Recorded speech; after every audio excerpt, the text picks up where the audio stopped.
How and where you make it, well, that's up to you. From here on out, you're on your own. Now go! Let the legend come back to life.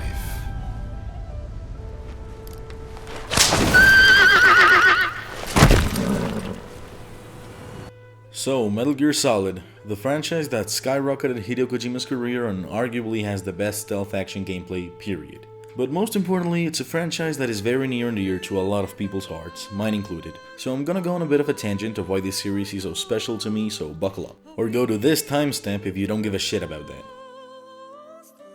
I've been playing video games since I can remember. My dad got me a DS when I was 5 and I've been a Nintendo boy ever since. Now I don't want to get too deep into this, but when I was around 8 or 9 years old, my dad got cancer and... well, he fought a pretty hard battle for 7 years until November 14th, 2017 when he passed away. I was 16 at the time and I was of course feeling awful and I was desperately looking for an escape or some sort of change in my life. And again, up to this point I'd been exclusively a Nintendo boy. But there was a game out of all of the games that weren't on a Nintendo platform that really interested me. Back then I was a big fanboy, so I wouldn't even think about games that weren't available for me, but Metal Gear Solid 5 caught my eye ever since its release in 2015. And I kinda just said, fuck it, and I got a PS4 just to play that game, and well, it's now one of my favorite games. But not only did it help me cope with what was going on in my life, it introduced me to so many different types of games that were completely foreign to me. Shortly after getting my PS4 that January 2018, I got to play Persona 5, Bloodborne, Nier Automata, Uncharted, Yakuza, the list goes on, and I'm eternally grateful to MGSV for having kickstarted all that. But remember, we're talking 2018, so when I was watching the Nintendo E3 presentation live and saw this,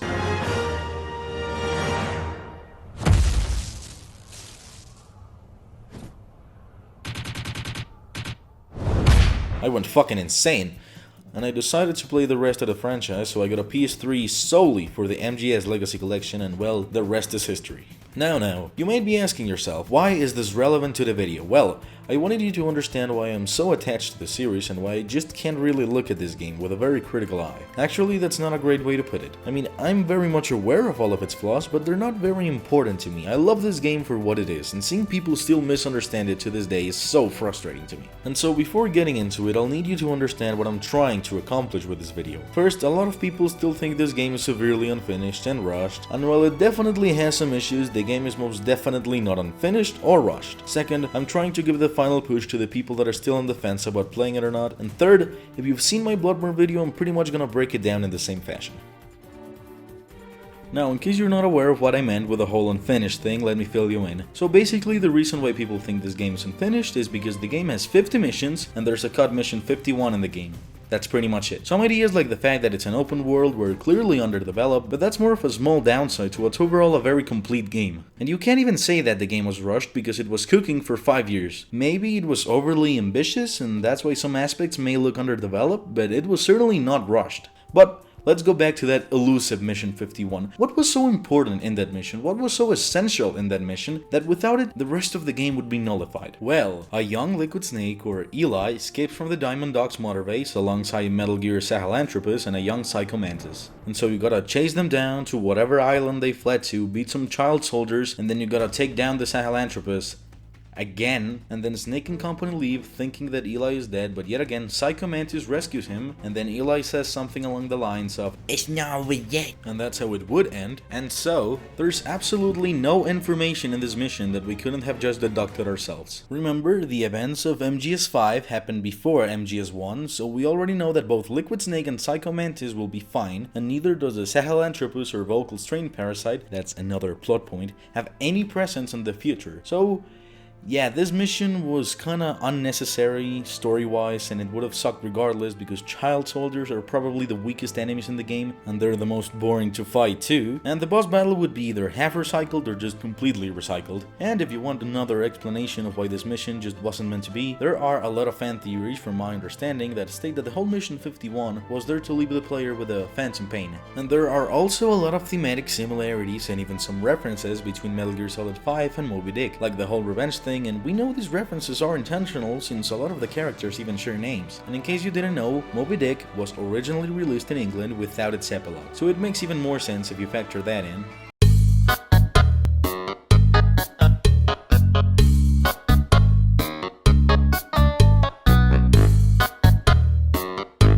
But now it's time to explain why this game is such a gem. I found it very hard to try and boil this part of the video down into some sort of bullet points like I usually do, so instead I'm gonna start with what's in my opinion the most important aspect of MGS5.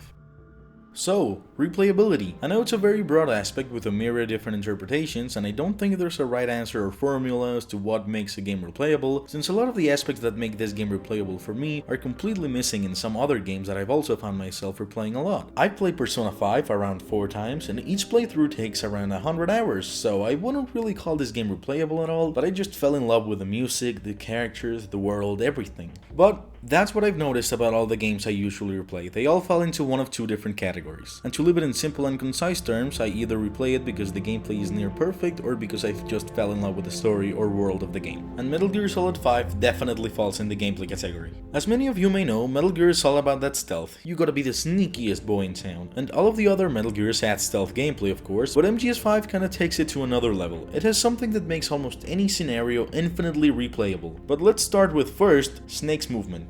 If you've ever played or seen any other Metal Gear, you'll know that the moveset in those games are definitely serviceable, they work, but none of them get to the level of MGS5. Even MGS3, which is my favorite game in the series, doesn't even come close to the movement in this game. Now, what makes this Snake so much better than the others? Well, first of all, he's much more responsive and satisfying to control than the others, and the sheer number of stuff you can do with him is amazing. So, I'm gonna show you some of the stuff the Snake can do. And wouldn't you know it, some wonderful guards have volunteered to help me show you guys what Snake can do. So, you can crouch, crawl, dive, roll, you can grab them, make them pass out, question them. You can punch an enemy once and then press the aim button to threaten them with their own weapon. You can just run up to them and punch their souls out of their bodies. You can do this swipe and then point your gun at them so they stay down. You can get a million different takedown animations that I still don't know how to trigger each individual one. And all this shit is just some of his base moveset, paired with your primary weapons, secondary weapons, support weapons, items, your bodies. And now those are just names to you, they don't mean anything to you. But in your secondary weapons, you can change your mechanical arm, and you can do the Metal Gear equivalent of nothing personal, kid. You can fucking Pikachu! Thunderbolto! You can さらにこのブラストアームを発射ロケットパンチこの間カメラはアームを追従しますかつてのリモコンミサイルニキータを後継した機能だな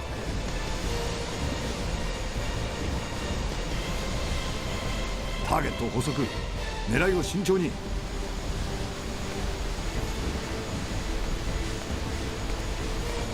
進路を微調整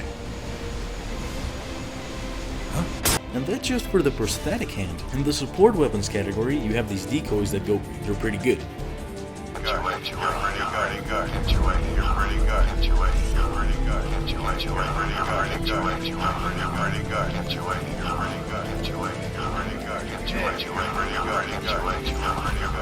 You have a lot of types of grenades, mines, and you also have C4, and you know what that means.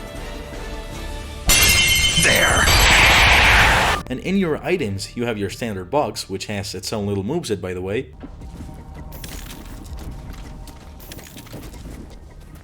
You can also unlock the stealth camo to make you literally invisible.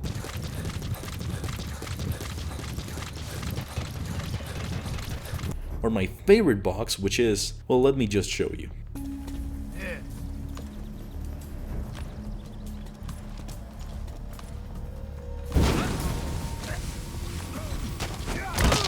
And boxes can also harness the unbeatable power of anime.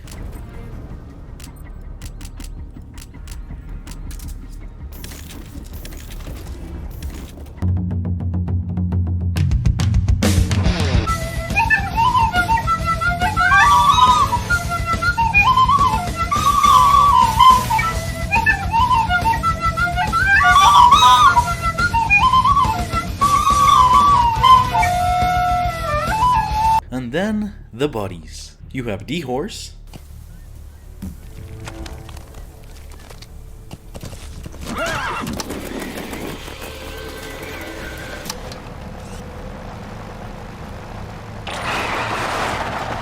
D-Dog,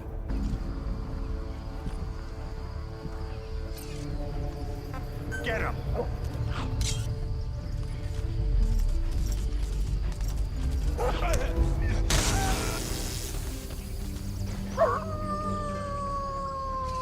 D. Walker.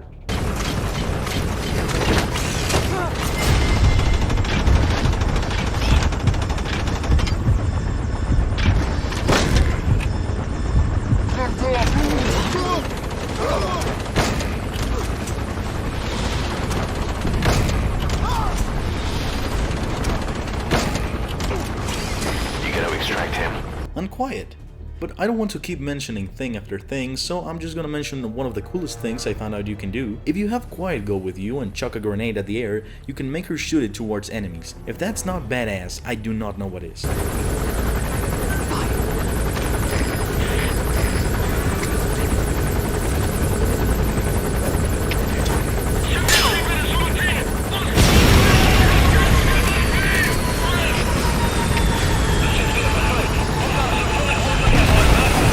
And so with his moveset and tools, you got yourself a pretty solid snake, am I right, fellas?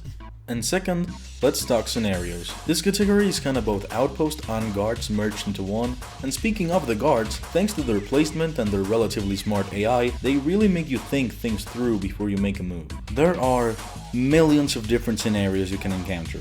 Maybe you want to take out a guard, but he's too close to that other guard. And remember, you can't leave bodies lying around, so you can't just take down one because the other one will immediately notice. But if you take down both of them, you'll have to leave one of them out in the open for another guard to find, while you will hide the other guard. And again, there are a lot of different situations like these, but none of them have a right answer per se. And so this is kind of where 3 comes in. Freedom. It is this freedom to take on any encounter in whatever way you like that makes this game so infinitely replayable for me. And it's kind of hard to explain, but you know how in the best comedy shows, you don't only want to focus on writing jokes.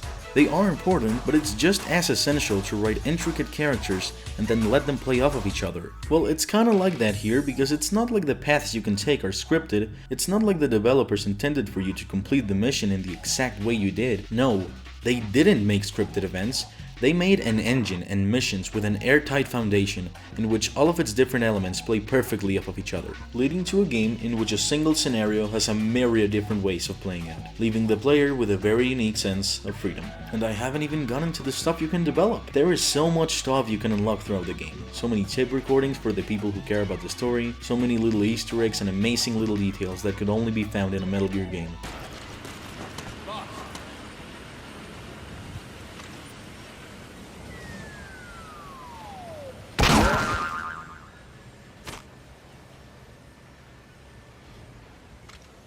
But I don't want to spoil everything, I want you to give it a try. And if you've already played it and it's been a while, play it again. I guarantee you'll have a blast playing through it again. And finally, I want to say, okay, I get it. When it comes to story and characters, this game blows. I mean, who the fuck is this guy? Because this is not my Revolver Ocelot. In MGS3 he was kinda stuck up and snarky, but he was super charming, and the same goes for all the other games when he's older and he's this badass crazy grandpa that is double, triple, and quadruple crossing everyone. But in this game he's just dead. Every semblance of his personality is completely gone. For a year and a half I thought the guy telling me the mission objectives on this shit was either Miller or some random ass dude. But nope. It was actually Ocelot. Let me play you a few scenes of how he talked and acted before and how he acts in The Phantom Pain.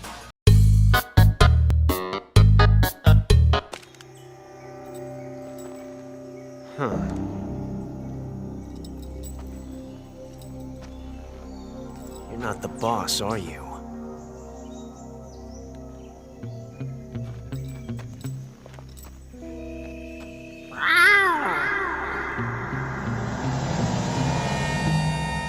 We Diamond Dogs are now a force to be reckoned with. We've got the world's attention. We're not some tribal militia. So don't act like one.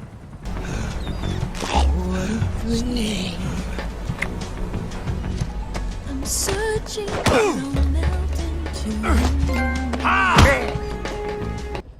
Eliminate the high-ranking CFA official in charge of supplying weapons to United. The target stays at Nova Braga Airport. Head to the airport first. So yeah, you could see how someone could find this new iteration of the character kind of unrecognizable. So yeah, I don't like the story. I understand why you dislike this game if you're a long-time fan, because I recently played some of the older games and there's definitely something missing. A key element that makes Metal Gear what it is, and it is very blatantly not present in this game. If you dislike this game because it's not Metal Gear enough to you, that is completely understandable. What I am trying to get some people to realize is that while this game is not very Metal Gear in the sense of not having any of this or that, it's still amazing on its own rights, and I think that you should give it a second chance. And if this video wasn't enough to convince you, go watch Donkey's videos on MGS5. Then you'll see what I mean when I say the game is fun. Now hear me out for a second. There are gonna be some changes to the channel, and with that I mean I don't want to have a schedule. Sometimes I don't have enough inspiration, or I just don't really want to talk about any game, and forcing it won't do me any good. So from now on I'll be focusing on the shit ton of games that are coming out in less than a month and reviewing those. And I will keep making videos because I like to, but I don't want to make any promises and potentially disappoint that one person who cares about my videos. So yeah, that's about it. So yada yada, join the Discord, yada yada, play MGS5, and see you later, gamers. I can't